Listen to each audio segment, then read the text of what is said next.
Деновиве сме свидоци на некои немили настани што се случуваат во нашите театри. Едното се поплавите, тоа што Македонскиот народен театар потклекна при големите поплави, па ни се случија излевања и ни се случија повеќе нешта кои не се пријатни за гледање, па дури и директорот на театарот Драган Спасов Дац, како што изјави на саботната пресконференција, морале да стават и платно за тоа да не го види публиката.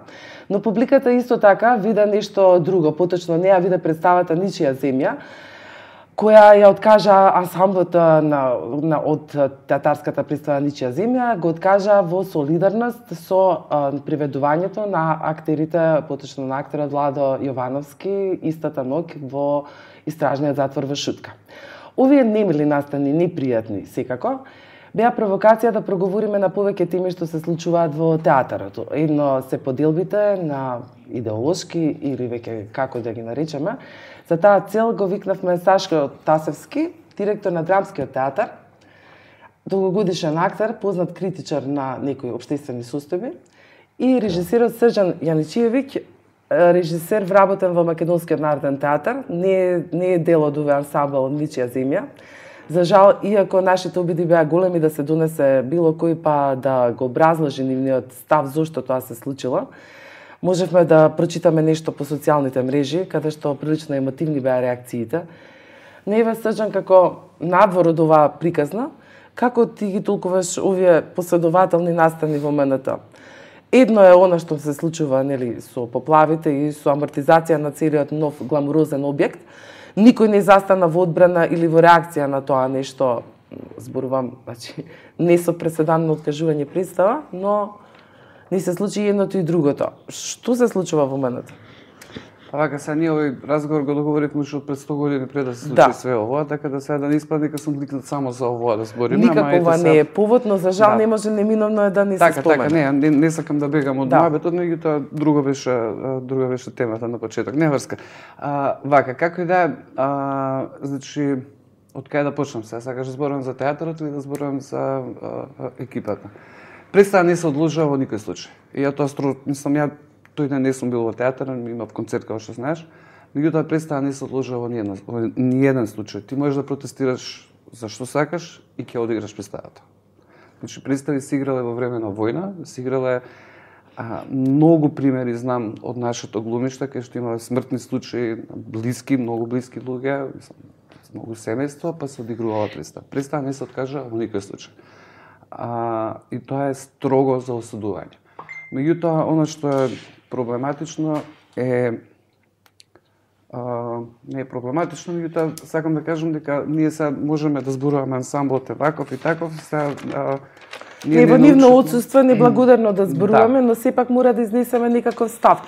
Уште повеќе што тоа имаше голема рефлексија врз јавноста, значи се поделија мислењата на едните големи поддржувачи, така и се случило кога представата била откажувана. Едни викале уа, други викале браво. Сепак и со самиот тој чин извршија влијание. Зборувам, тука ја ставаме во функција на театарска представа за изразување на некаков став што повторно мотивира јавноста да размислува вака или така, а не му е местото таму, нели? Види, ја пак ќе кажам генерален проблем со тоа што нашата култура отиде и мислам нивото на јавна комуникација, на комуникација со меѓу себе луѓето и така натака отиде многу ниско, многу доле. Така да нормално е дека вознемирувачки, дека не е во ред и така натака, меѓутоа мислам дека сега да почнеме па да удираме до толку да дигаме таа галама. Ја разбирам зашто е таква, меѓутоа има многу навредливи коментари во однос на било што. Ако мене ме прашаш, има една многу убава работа во цела оваа приказка, конечно тие може да си го кажат својот став без да бидат уплашени и уценети за разлика од претходно, што не беше ситуација претходно.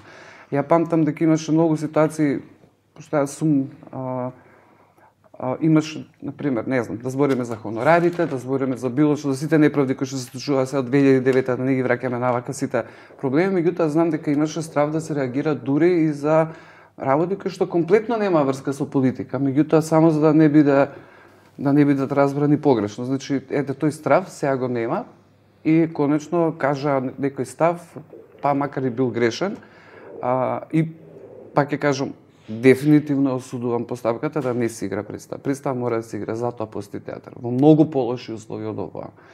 Ја имам разбирање и она што мене, имам разбирање за некој, меѓутоа не е оправдување, за некој, поготоа што не била целата екипа, за да не се игра представата. Да се разбереме, многу луѓе кои што не сакале да играат.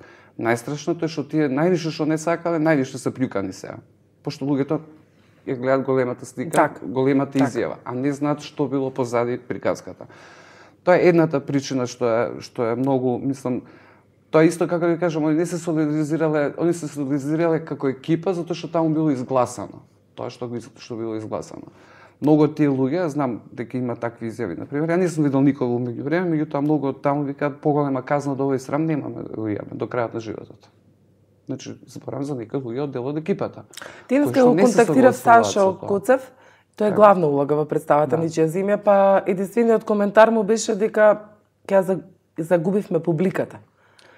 И понатака веројатно е деликатно и ќе зборуваат. Тоа е екипа од 18 луѓе, сега не сакам да навлегувам во целата таа приказка. Меѓутоа исто така мора да се разбере, тоа не видов никој дека го каже, и сега не знам, ја ќе го кажам, пошто ако сакам некој да го прочита, ќе го провери. Проблем е што синот на човекот кој што е приведен и така натака, за кого мора да знаеме дека има презумпција за невиност. Сите видовме све, меѓутоа мора да го знаеме и тоа дека има презумпција за невиност. Зошто, како, што, тоа е друг момент. Меѓутоа синот на Владо игра во таа представа. И сега ви кажам како сум била на сцена, Сашо подобро знае, ама јас сум бил на сцена како актер. И ти кога треба да играш со човек кој што знаеш дека татко му, мислам, тоа било сигурно, станува збор за извонредно талентиран и не екстремно дури вреден човек, мислам, вреден актер. Прекрасен човек, мислам, сум работел со него, така да можам тоа да го кажам. Со Владо не сум работел, мислам, можда на академија. Меѓутоа со син сум работел. И сега кога ќе дојде таков човек, знаете, мислам, не е се едно сега. Татко му е. Мора да го разберете. И сега тука има емоции. И најверојатно цела реакција е малце избрзана и е глупава. Пред се глупава. Не е толку ни политичка, ни кај дел може да постои, кај другиот дел не. Значи, пак не сакам ја да оправдувам никаго, меѓутоа можам да ја разберам ситуацијата, али сепак кажам дека представата морала да се одигра по било која мерка. Да, тоа никој не го кажа, зборуваат за дека емоциите доминирале, дека човечноста била пред се, дека сакале да се хуманизираат, не размислувале. Кога си актер, ти влегуваш во една кога излегуваш на представа, ти излегуваш во дури со колега кој не го сакаш, мислам ти си во љубовна врска со него, више. На некој начин сакам да кажам, тоа е друг свет во кој што ти влегуваш, не е овој светот во кој што ние живееме. И сега тој партнерот кога го гледаш дека не е способен да го направи тоа, не се осеќаш ти сигурно. Многу е комплицирано, многу е комплексна приказката, многу е тешка да се разбере и представата требала да се одиграе по 100 пат, ќе кажам. Меѓутоа можам да го разберам болката што и емотивната ситуација која што се случила така. Колку и да се има разбирање, веројатно отиде до таму што ќе добие и други размери, затоа што во јавноста тоа се поинаку се толкува. Сашо Тасевски, еве веќе си сега и како долгогодишен актер, сега веќе како директор на Драмски театар. Како ти го толкуваш ова што се случи со Ничија земја? Во конкретниот случај сметам дека направиле многу голема грешка што ја одложиле представата пред релативно полн салон. Прво од проста причина што тие луѓе на еден кијамет, пошто беше лошо времето таа вечер, платиле карта, направиле маки по тие гужви заради лошата инфраструктура во градов, што може да ги тие премрежија да ги поминат од најдалечните населби, да стигнат до центар, да паркираат, да дојдат со намера да гледаат представа и да бидат. Никој не размислувал за тоа. И да бидат, не, добро, чисто кажувам од еден практичен аспект дека представа малце како да кажам, дури безобразно да вратиш 500 или 600 луѓе назад дома. Зборам за било каква причина. Меѓутоа, значи се сложувам дека апсолутно тоа била катастрофална грешка што направиле. Меѓутоа, не се слагам со Срđan у поглед на тоа дека не постојат ад хок случаи каде што одложување на представа може да биде прифатено како чин на протест. Не, тоа никој не го реков. Да, окей, не или не те разбрав. Не, значи они треба да одиграат представата и да кажат што сакаат да кажат. може да протестираат на било кој начин, представата мора да се одигра. Добро, значи не се слагаме само ова, сега конкретно, значи убаво сум го разбрал, не се искажав како што треба.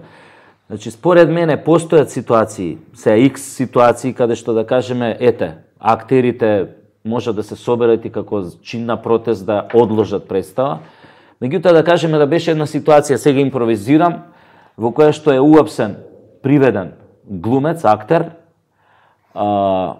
кој што е приведен затоа што ден-два претходно или не знам колку време се спротиставил на некоја лоша, сурова власт кој што е злоупотребувала своето владење и дека тоа имало страшни реперкусии на системот, на заедницата, на театарот, на културата и така натаму. Сметате дека во тој случај во една таква ситуација се ставам и од позиција сега и малци и на директор, дека кога би дошле глумци со едно такво барање во една таква ситуација, како чин на протест, без разлика што сум директор, може би кажал, окей, тогаш излегувам јас со вас, заедно. Значи, тоа го кажувам од аспект дека, барем така не учеле на факултет одредени професори кои што подосна може би и си погазили на зборот и станале нешто спротивно тоа што го предавале. Кај што актерите, уметниците по дефолт треба да бидат анти-естаблишмент, треба да бидат еден вид совест и свест на едно општество, на едно живење.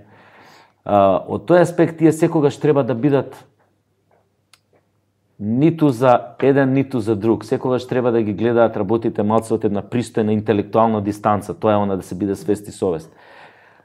Во една таква ситуација, доколку актерите процената, ние и во изминативе 11 години имавме многу такви ситуации кај што актерите, ако сакаат да покажат една повисока интелектуална уметничка свест, духовна, така да кажам, може да изреагираат во милион ситуации на сличен начин. Да излезат сите заедно, не знам, да ги заврзат устите со марама пред публиката, еден само да каже како чин на протест заради ова што се случува, ние оваа представа ја одложуваме со 5 минути или 10 минути молчење и така натаму и така натаму. Такво нешто би можел да разберам. Се останато, поготово во ситуација каква што имавме во случајов, да одредени уметници се ставија отворено во одбрана на една лоша, сурова власт, која што и како ги злоупотребуваше своите атрибути на владење, а да не навлегувам во тоа зошто го правеле тоа, а има и, нели, за тоа треба други институции да утврдат дали има или некоја материјална корист така натаму. Овој случај, овој чин на откажување на представата ничија земја, со комплетно дека тоа означува комплетна поддршка на нешто што подразбира друга власт, друго владење. Значи, дали тие работи треба да се гледаат изолирано, како што рече Сржан, може би била причината навистина емотивна. И многу можда да, меѓутоа они треба да се свесни. На социјалните мрежи се оградија од тој елемент. Голем дел од нив рекоа да, ние бевме големи критизери на претходната власт и на сето што се случуваше, но во овој момент се солидаризиравме едноставно импулсивно со чинот на апсење. Да, меѓутоа во тој случај тогаш е многу кратко видо ти ако донесеш таква одлука врз база на емоции. Многу е кратко видео ако ти не предвидиш дека тоа со себе ќе повлечи некои други толкувања, други асоциации, затоа што е отворено тоа затоа добиваат таа казна која што добиваат. Тој срам заради тоа имате, тој срам. Мислам да не се седам. Тоа е она што го спомна, дека е грешно, дека е и така натака, па кажам дека за осудување е за осудување. Значи не пробав ни да ги оправдам, него пробав да објаснам една ситуација која што, како ви кажам, многу кога почнуваме да збориме само црно-бело, станува многу страшно и се злоупотребува. Видовме утре ден одма се злоупотреби и така натака. За друг е контекстот, се слагам. Ја пак ја кажам, добро е што осетија слобода, да си го кажа тоа што го мислат. Оти претходно не го имавме тоа. Сега го кажа, па макар и било грешно, следниот пат ќе внимаваат што направи, нема да идат со таков импулс. Малце мене ми делува како, што знам, како дечишта што се истрчале, се да бидем искрени. Мислам, ги знам луѓето, знам како изреагирале и така натака. Не викам дека нема дел кој што политички го поддржуваат комплетно тоа и така натака, меѓутоа знам дека има и многу голем дел кој што биле комплетно на другата страна. Дека чинот не смееше да се случи, не смееше да се случи. Меѓутоа, од друга страна, дајте да видиме што можеме да научиме. дека и можеле да го кажат тоа. Дека еве можат да го кажат. Дека можеле да протестираат, требало и порано да протестираат. Да, тоа е интересна теза, поголеми наспроти тезата на министерот за култура Роберт Алагјозовски, кој на пресконференцијата рече пак дека ова потврдува дека ние си уште сме во канџите на режимот. Значи дека, како што рековме, може секој да го злоупотреби и да го толкува така како што него во моментот му одговара да го стави во функција на некоја своја изјава и тоа ќе отиде предалеку. Тоа што останува сега во моментов не е спорно, како што и рекоа веројатно дека ќе бидат дисциплински казнети актерите и тоа се како што е според законот и правилникот.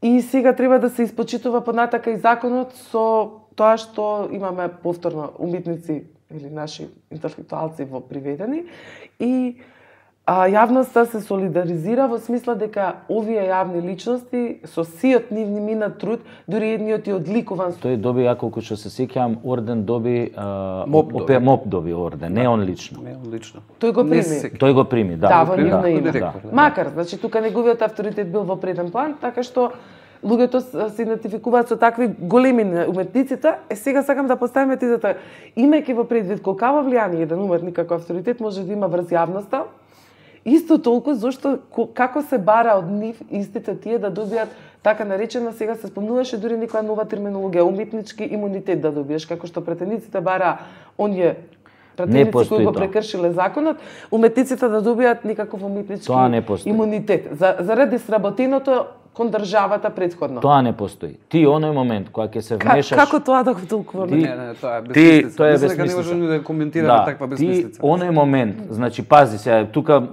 доволно е да се каже дека сите ние сме еднакви пред законот. Не бил уметник, не бил работник на лента негде у фабрика, ние сме пред законот еднакви. И напротив имаш поголема одговорност како уметник. Тачно. Затоа што си посвесен за ситуацијата, затоа што си посвесен, како да ти кажам, кога застанеш на поготово добар актер, кога ќе застане на сцена и кога ќе се расплаче, ако плачат уште тројца, тоа е моќ. Така. Таа моќ ја нема обичен работник. И таа моќ он ја има токму поради тоа што неговиот збор вреди, тежи и затоа не смееш да го злоупотребиш. И да го се случи тоа, значи неговата одговорност е многу поголема него на другите луѓе таму. Која е причината, како било и така, меѓутоа одговорноста негова е многу поголема него на било кој таму. Специфичната тежина на оние кои што се медиумски експонирање е многу поголема. Затоа што законот вели дека со тоа влегување во собрание и со настаните на 27 април ние тука ќе одговараме за еден терористички акт. Не можат никако јавноста да го поврзе тој термин терорист со еден уметник, дека тоа не оди едно со друго и дека не треба да се налепува, повторно е подметување на една вербална игра во прашање според многу едноставно. Значи работите се јасни, законот е јасен. Многу едноставно. Значи одредена група на уметници нема сега да одиме во некои предпоставки за што го правеле тоа, поради што го правеле тоа, меѓутоа една одредена група на уметници беше крајно изманипулирана од таа власт, лоша власт, која што владееше многу години овдека, повеќе од декада, и тие влегоа во отворено, свесно или помалце свесно, влегоа во нивните заговорнички планови да се, да се презеде контролата на цела држава, да се владее 50-100 години, да се освојат сите можни ресурси, да се стави раката на секој сегмент во едно општество, влегоа отворено во одбрана на нивните и во реализација на нивните планови за формирање една тоталитарна држава, кај што државата ќе биде се поединецот, ќе биде само шраф еден во неа.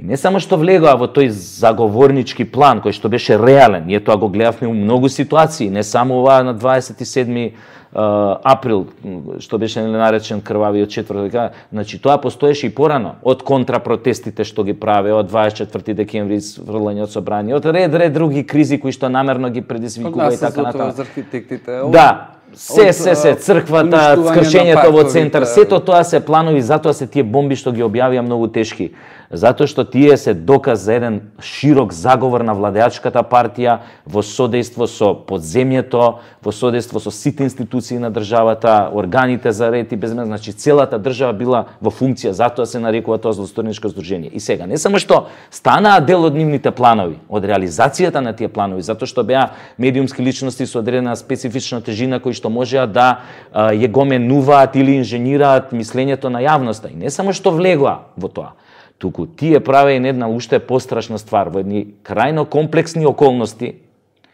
која се одеше на линија, кога можеше да биде се да произлезе од тие ненормални ситуации кои што се случува, особено тие последни денови пред 27 април, не само што влегува во нивните планови, туку тие отворено хушкаа на насилство. Значи, тие повикуваа да се расчисти со тие од другата страна, да конечно да се излезе против нив, да се влезе во ова, да се направи ова, да им се покаже ова, значи, тоа беа отворени закани. Тука ја мислам нивниот најголем греф. Во една ситуација на едниот од нив му реков 4 дена пред да се случи тоа во собранието, крвавиот четврток што беше. Му реков вака: само да ти кажам, ти си помлад од мене, му викам не памтиш, ама ја памтам.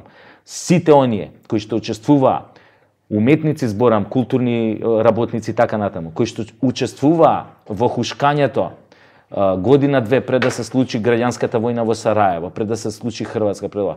Голем дел од нив потоа завршија на судови, граѓански или Хаг или вамо таму. Само затоа што хушка беа едни од тие иницијатори на војната со своите распалувачки говори, со својата националистичка реторика и така натаму и така натаму. И затоа тежината на нивниот, како да кажам, греф или вина која што допрва треба да се утврдува, доколку се утврди е многу тешко и воопшто не е наивна. Па биле они уметници, глумци или не знам што, значи ако се докаже тоа, треба да си понесат одговорност.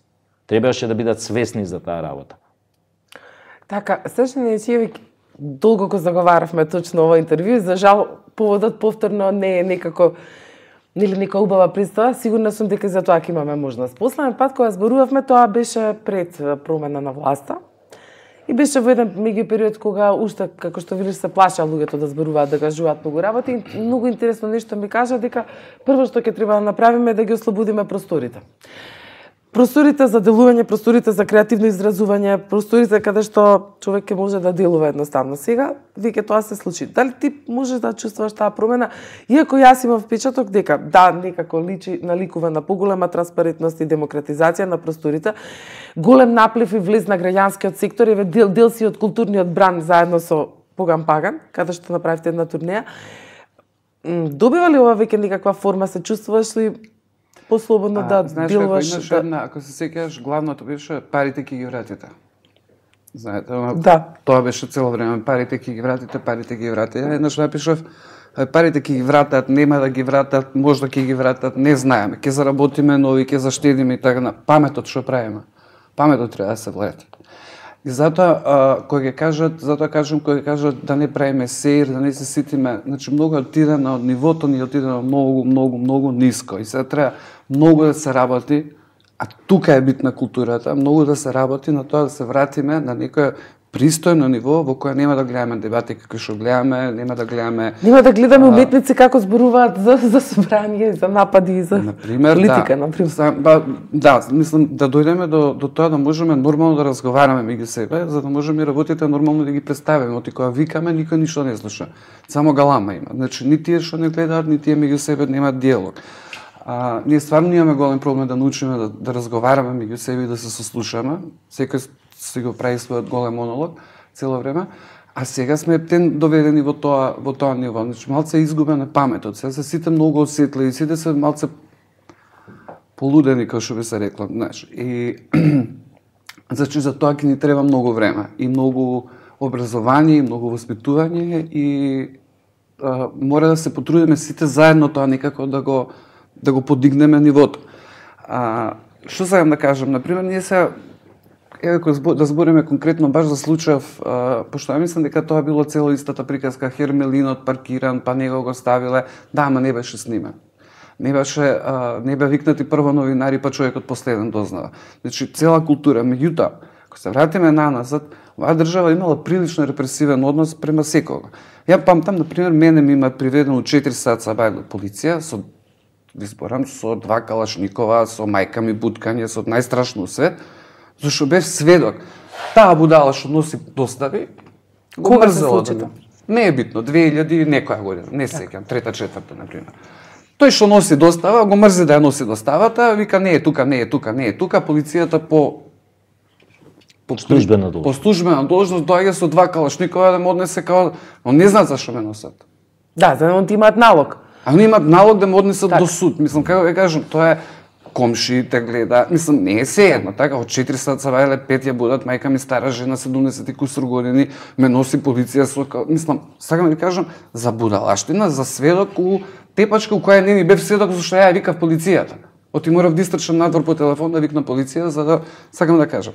И сега ние имаме, значи имаме многу ние за учење.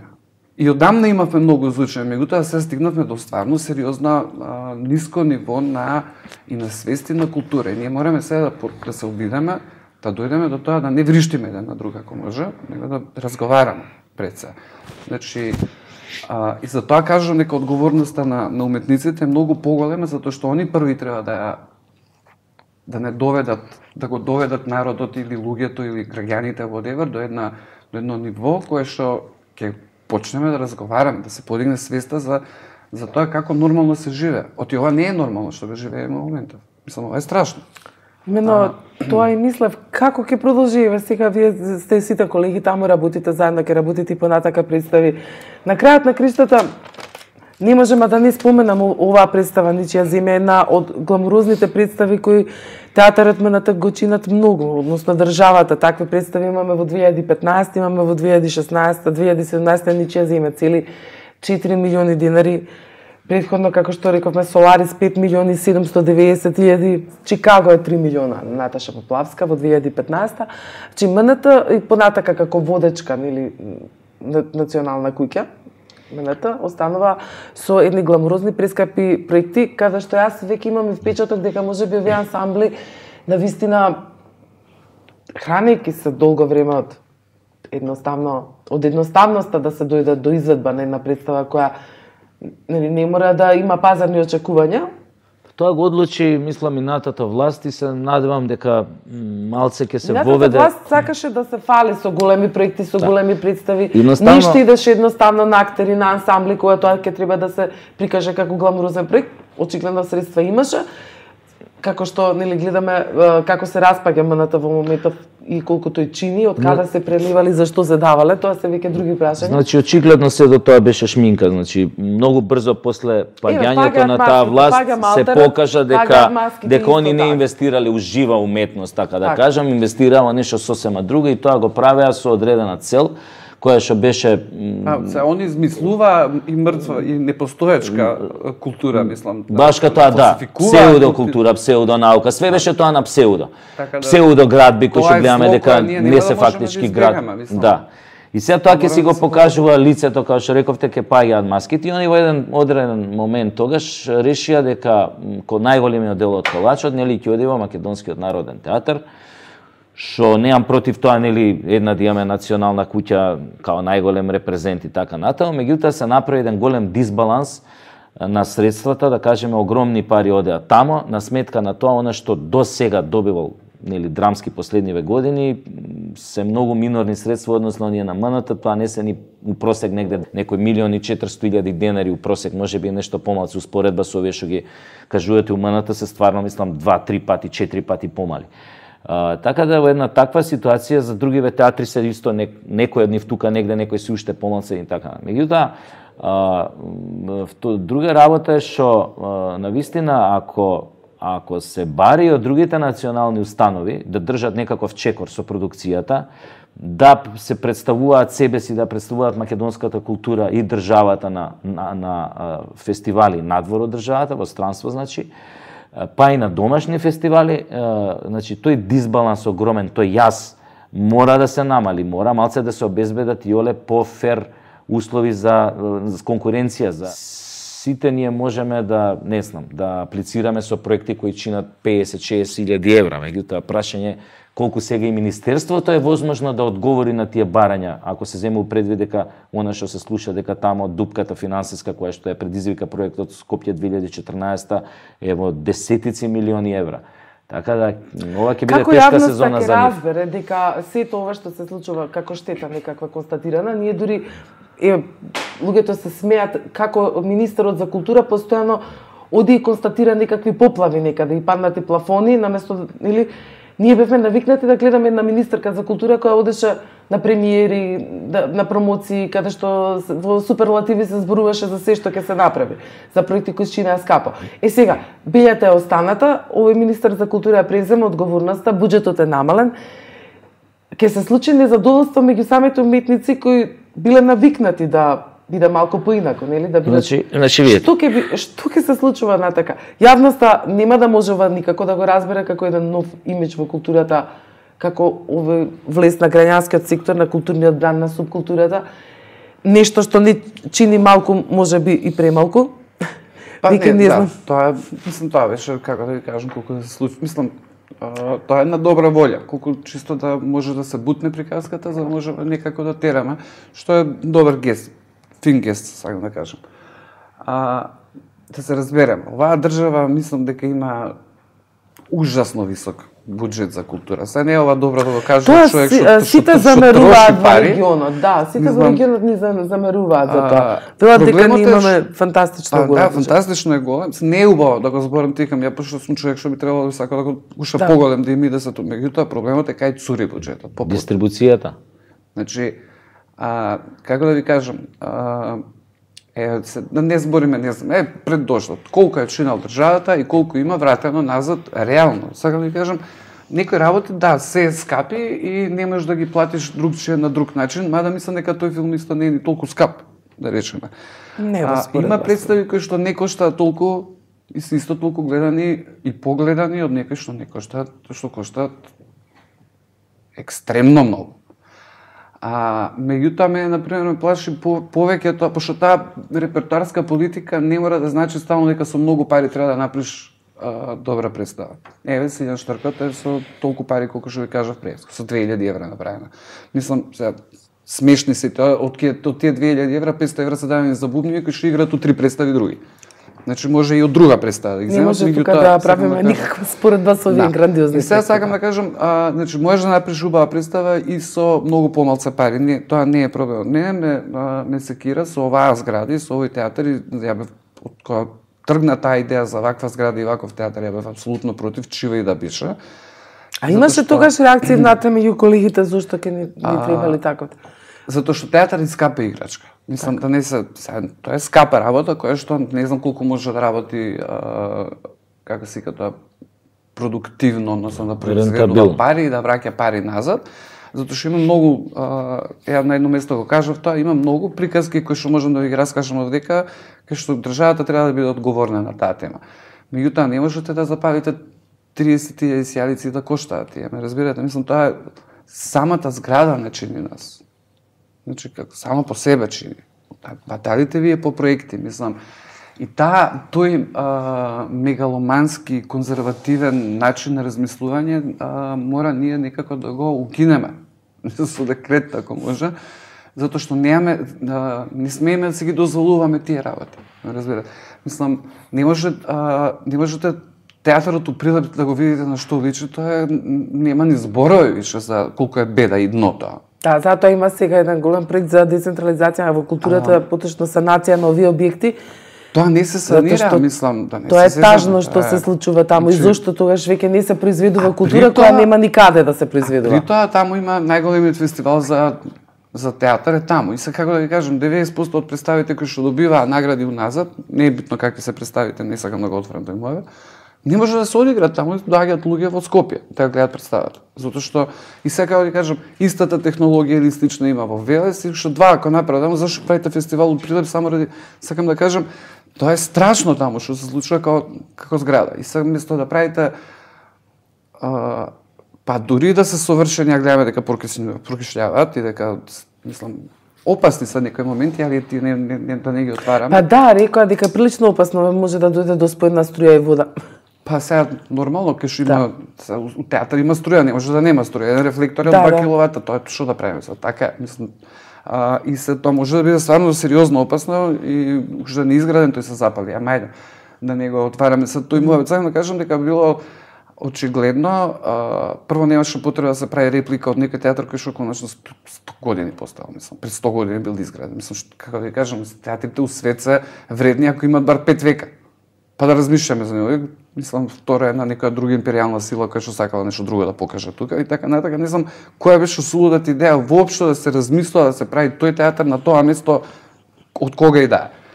Која може да се направи еден хипермодерен, како се вика, функционален и ефтин. Мислам, кој што не троши толку колку што ќе троши овоа, при тоа гледаме какви се проблемите. Меѓутоа, на страна од сето тоа, не е дека нема милион битни ствари и потребни ствари за дека луѓето првпат се почувствува како актери во овој театар, се почувствува, ние не можеме да се лажеме. Мислам, влезете во гримиорни, седнеш како човек, не седнеш како што беше порано. Мислам, кога ги видите другите веца.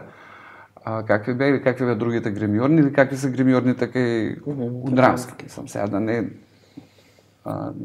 све си има и тежа и контратежа. Меѓутоа, проблем е што ова беше прескапо и чини, и ке чини. И сега тоа мора да се најде начин некако да се направи, како се вика, self-sustainable до некаде, самоодржливо, барем до некаде. Ми е страв дека може да заврши како што завршуваат сите, вака како што завршува, може да заврши, ако не се одржува, а тешко е за одржување, ти е скапо. И тоа само докажува дека постоело некоја лудило на мегаломанија која што е комплетно неоправдлива. Мислам, не може да си го дозволиш тоа. Што правиме со драмски театар? Овие состојби таму се хронични со години. Да. Со тој проект може ли тоа да се санира? Може ли да се направи нов објект? Значи, имате ли ви идеја некаква како директор сега? Јас уште во првото барање за санација на кровот го пуштив некаде, не ме држите за збор, септември месец. Потоа имаше уште едно барање. Во меѓувреме отидов и кај министерот за финансии, кај Тевдовски, кој ме прими одлично, му објаснив кој е проблемот со драмски театар, дека прокиснува дури и на сцена во фоае. Таму е сериозен проблем, пошто работа таму и, како да кажам, местно светло паѓа директно врз рефлекторот. Да. Баш кога се стари инсталациите, тогаш кога се случи, јас бев во понеделникот кај Тевдовски, тој рече дека ја свати целиот проблем, рече дека ќе се заложи подитно да се санира кровот. Некои пропагандистички медиуми кои што останаа блиски до старата власт, сето тоа го протолкува дека драмски театар нема да се гради, дека не знам што. Не, драмски театар ќе се гради, меѓутоа нема да се гради 2018 година, затоа што тој проект е ставен на ревизија и со право, ако се земе упреди тоа што се случи со проектот МНТ, кој е веќе готов направен и видовме после 5 години што се случи.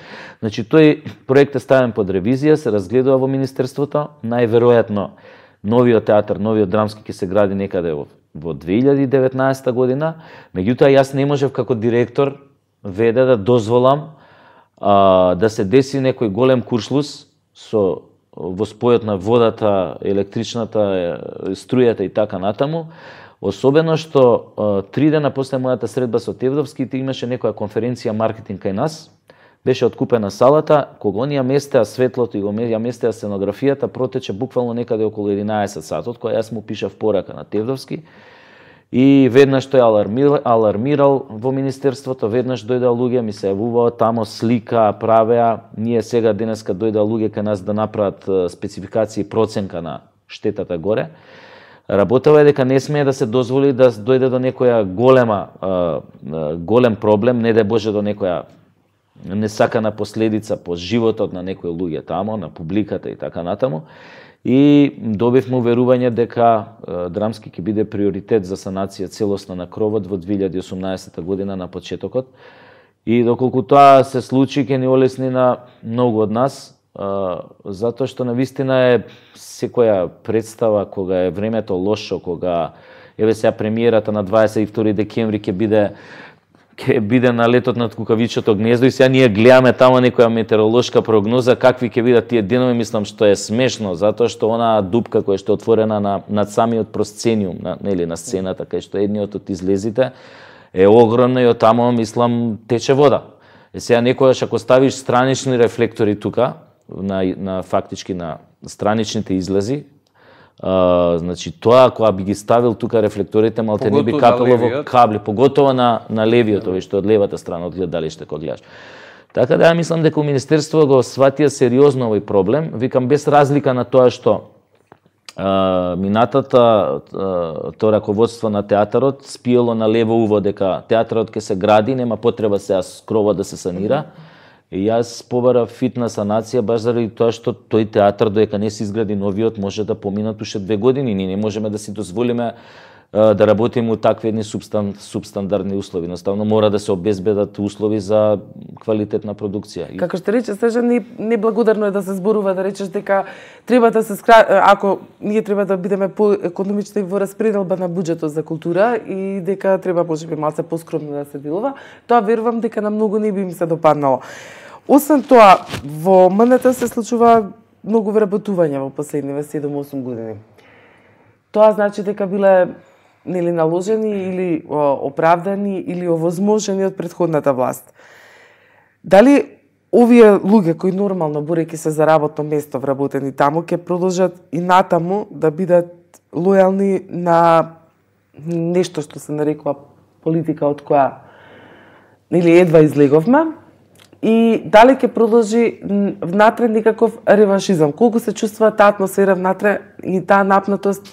Значи, колку и да сакаме да релативизираме моментов, дали има напнатост и страф од некаков реваншизам дека тие истите може да останат без работни места, дека може да дојдат други да ги заменат и така натаму? Па мислам дека такво нешто не постои. Не повеќе. Мислам дека не. Дека нема таков, дека е прилично релаксирано на таа тема, дека мислам дека полно од луѓето како да им олесна. Независно кои се нивните политички ставови на темата, ама како да ви кажам, кој е притисок е притисок. Па дури кога се слагаш со притисокот ти пречи. Мислам, сакам да кажам, ова беше, мислам да не тоа беше сериозно поклопување на слободна мисла, на слободен дух и тука не можеме да го спориме тоа, мислам, нема зашто да го спориме. Сега како да ви кажам, значи работата е кој ќе се изврши својата професионална задача, најдобро што може и така натака. Ако има некој што не работи, не треба ни да работи. Сега, мислам, има среќа, јас сум прилично среќен со МНТ, мислам, не можеме да зборуваме за големите проблеми за вакви работи, меѓутоа во МНТ може да направиш сериозна представа и тоа двајца може да работат сериозни и да немаш проблем за подела, да немаш проблем. Сега, значи таму има една екипа која што е многу моќна и таа си постои од јадрото си постои од тамна, се зголемувало и нормално има луѓе кои што не работат, ама кај се такви има секаде скоро. Треба да се најде работи да ја сработат и својата, да се изработат таа и тој дел од работата. Меѓутоа оваков контекст на реваншизам не верувам дека дури мислам дека е малку поопуштено. Моje мислење, не можам сега да зборувам за други луѓе, што да кажам. Така, а во драмски театар како после вашето дајање се чувствува некаква промена меѓу актерите, истото ова, дали може би послободно се чувствуваат, дали има такви кои негодуваат? Па сега, сигурно има и такви некои што препознаваат некои меѓу себе. Сигурно има некои такви што негодуваат, меѓутоа јас кога ме назначија на тоа место, едно од работите кои што си ги кажав пред себе е тоа дека не можам да правам било каква дискриминација ни по професии, сакам да кажам, во едниот театар, ни внатре во некоја професија. Затоа со луѓето кои што разговараве конкретно ансамблот и оние кои што беа повратници од некои функции, нели, Јелена беше директорка на комедија, Беличанец беше градоначалничка на Кисела вода, некој од нив, не знам, кај беете, Дејан Лилич не беше долго време присутен во театарот, нешто ради функцијата и после тоа. Значи ги викнав, нели, со некој од нив разговарав и им кажав дека нема од што да се плашат или зазираат, дека вратите им се отворени. Театарот е пред се, мислам, ние можеме, ја као режисер можам да седам и он као директор може да седе, али у театар ако нема актери, немате театар. Мислам, и тука заврши приказката. Колку представите може да се продаваат и да враќаат средства назад? Срđan, со Силјан Штркот, какво искуство имаш? Добро, значи пак ние сега ќе кажам да, Силјан Штркот кошта 2000 евра, затоа што толку кошташе театарот, меѓутоа плати ги сите други луѓе, ако го правиш приватно, зборувам сега. Значи таму 12 луѓе плати го сценографот, и тоа буџетот станува, сам да кажам са тоа од собствени сили го направи менете, затоа што можеше да си го дозволи, меѓутоа да почнам ја да го правам тоа приватно или како, не знам, тоа е веќе голем проблем. На една телевизија го кажав, ова мислам дека го скратија, а тоа е дошла десница, например, у Амстердам на власт, локално, тука, и вика, пазарно ќе работат театрите, и директорот на еден така покултен театар таму рекол, пазарно, окей, од утре ќе има представа секс на две проститутки со магар. Ред од тука до Лондон. Пазарно. Мислам, колку е пристојно пазарно? Сега ти сакаше пазарно, одма му ги вратил парите. Сакам да кажам која е приказка, значи ние се не треба ни да фрламе пари на представи кои што не играат, тоа е факт, кои што никој не ги гледа и никој не ги разбира, да. Меѓутоа мора да се има сериозен репертоар кој што ќе носи луѓе и кој што како што кажав, театарот е некоја, како да кажам, мислам, мора да биде некоја совест на општеството и не може он само од себе да работи пазарно. Мислам, може да работи у Њујорк Бродвеј, мислам тоа, но тоа е ентертејнмент, тоа не е театар, тоа е друга структура. Така да државата мора да се грижи, меѓутоа мора и театарот да се обиде да и олесни малце. Мислам, затоа што иначе ако останеме на тоа дека нема да има публика, па за кого играме? Така мислам, значи представите мора да имаат публика, мора да носат публика.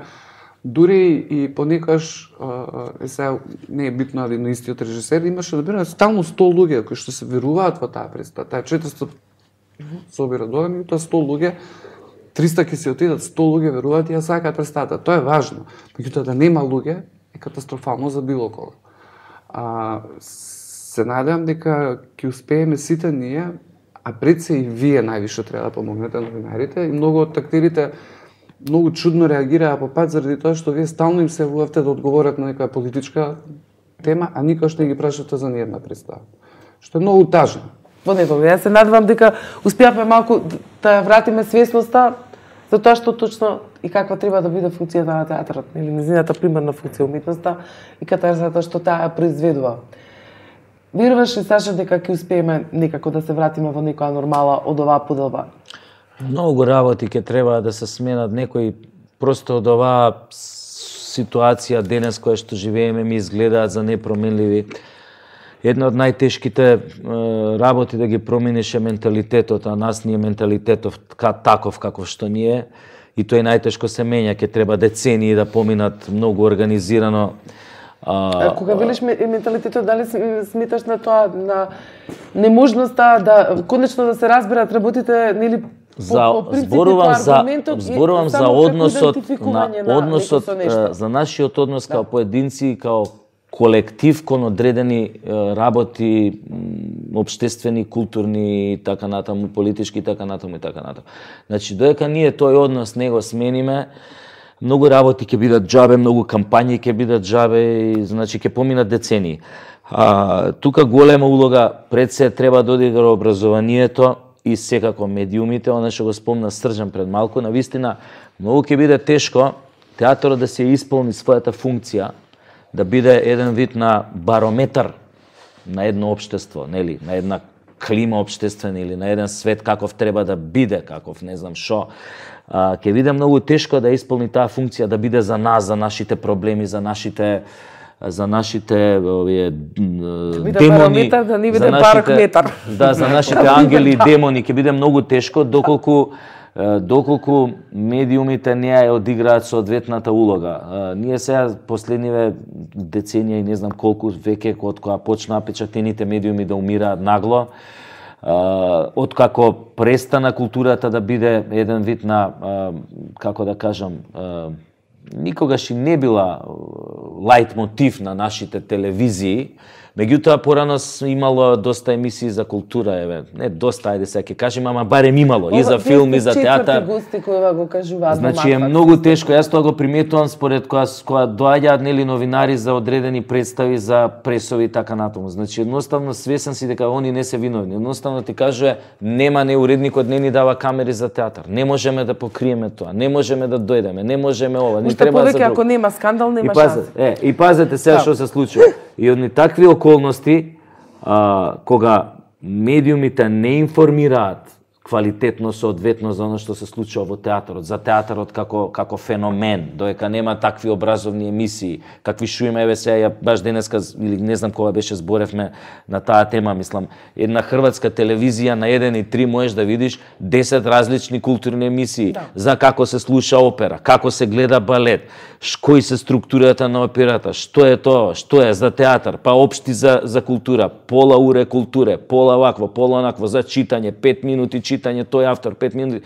Значи, они се бомбардирани од таа култура и нормално дека нивниот вкус, а тоа не е од вчера, они тоа децении го имаат. И сега нормално дека нивниот вкус софистицира, се подобрува, значи се бруси. А кај нас се случува еден обратен процес, она што го спомна со магарето и со сексот што го спомна. Значи ние сме принудени, не можејќи... Не дека немаше никаков критериум, но тоа меѓу време уште многу остана. Сакам да кажам, свесни дека дури и да му понудиш одлична тема на нашиот гледач, свесен си дека таа тема преку театарска изведба, преку театрализација свесен си дека малце бројот оние театарските гледачи што и јоле малце посетуваат театар, ја задоволуваат таа културна потреба. Свесен си дека многу мал процент од тие ќе може да ја преджвакаат таа тема. И затоа што се случува обратниот процес, ти не можеш, знаеш дека ако им понудиш тоа иде многу споро, нема да сакаат да го гледаат, нема да може да го преджвакаат и тогаш се случува на второто. Шундот напаѓа со сета сила и имаш она што го имаш. Ситуации разни, сега да не споминјам, нели, театри. А факт е дека публиката сака добра представа. Мислам, тука нема, они сака да видат добра представа. И што треба и да им се даде. И сега тука е целата приказка. Тука публиката секогаш препознава добри нешто. Ова ни се случи феноменот со филмот на Ѓурче Ставрески со Исцилица. Па апсолутно збесна јавноста, значи полни киносали и нема тука некаков особен маркетинг освен тој што се сите презадоволни излагуваат од киносала. Или како тоа што се случува после театарска представа, затоа што се препознале, затоа што е тоа добро издржано, нели, ние не зборуваме за ремек 2. Јас навистина се надевам дека следниот пат кога ќе се видиме ќе зборуваме за твоите нови креативни подвизи што тајно ги криеш сега, ама малку не може сега. Јас се надевам кога ќе ги заокружиме дека тоа ќе биде повод конечно за нешто конструктивно да зборуваме. Зашто и тебе ти благодарам, ти посакувам многу успех со драмски театар, да се побрзо да ги санирате овие технички инфраструктурни работи, имаме и други побитни со креативните нешта и да се надевам исто така дека тука некаде ќе застане оваа поделба во културата. Дека ќе успееме да наметнеме некаква свест. Па да се надевам. Благодарам. Беше задоволство, се надевам ќе има убави нешта за зборување.